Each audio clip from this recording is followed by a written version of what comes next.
Godfather, live with us right now. And this just out from the chairman of the Republican Party of Virginia, John Whitbeck. He says, and I want to get you to respond to this, Senator. Sure. He says the Senate Democrats, with the explicit backing of Governor McAuliffe, attempted to adjourn session on the first day rather than do their work on a court-ordered redistricting plan. This is an embarrassment to Virginia. It is truly unfortunate that McAuliffe has borrowed shutdown tactics from D.C. and attempted to bring them to Richmond. He says, I applaud our Republican House and Senate leaders for staying committed to the legislative process and fulfilling their responsibilities as elected officials.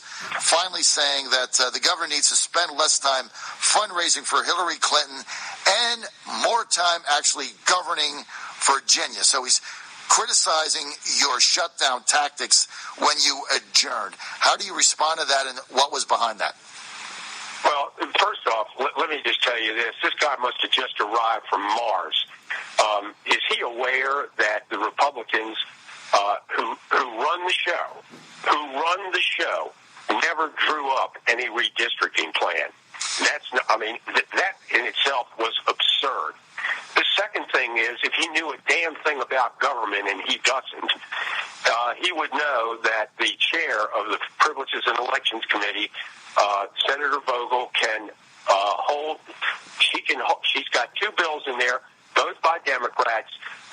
They can work on those bills. Committees are absolutely 100% free to meet when we're not in session and get work done. And if they report out a bill that is, agreeable to everybody, the governor can make a decision based on what he sees there. But quite frankly, they didn't draw up a bill. And they were going to come back and file one and give the governor, essentially, they said by September 1st, and give him about a couple hours to take a look at the bill with no public content,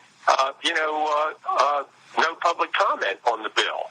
I mean, I don't know what this guy Whitbeck is talking about, but he didn't know a thing about Virginia government. So what do you think the Republicans' objective was in getting this out at the final hour here and staying in session? Obviously, you stay in session, you spend a lot of money, but what was their objective? You know what? Their objective was they had two objectives. Number one, to make sure nothing happened that day, and two, to get rid of Jane Roush. Those were their two objectives. They didn't have anything objective with respect to redistricting other than let nothing happen.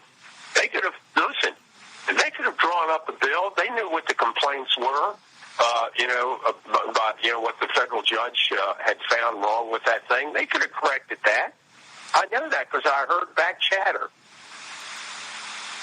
So they chose not to do that. So then what drove, Senator, your decision to adjourn? And obviously that there's no doubt that your decision to adjourn and getting Ralph Northam to break the tie on that definitely was a shocker to the Republican leadership. I don't think they expected that to happen. It shouldn't have been. They should have been able to figure out that we were going to do that. And the reason was, why stay in session, okay? Why, put up the charade that you were actually working to get something done when you knew that we weren't? John, I talked to a boatload of Republicans. I talked to a boatload of Democrats. There was not a one of them who didn't think that ultimately this would have to be drawn by a three-judge panel.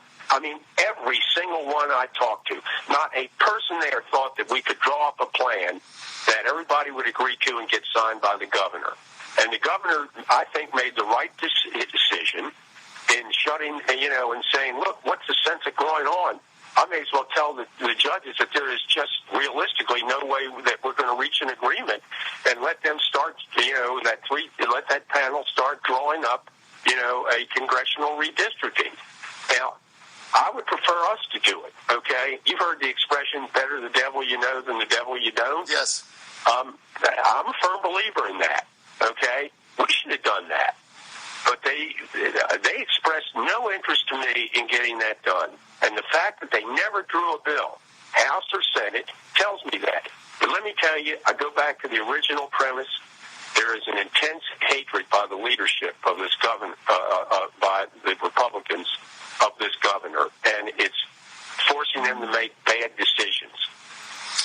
is going to be the fight. And some of this is being driven by their base. Remember, this is the crowd, every last one of them.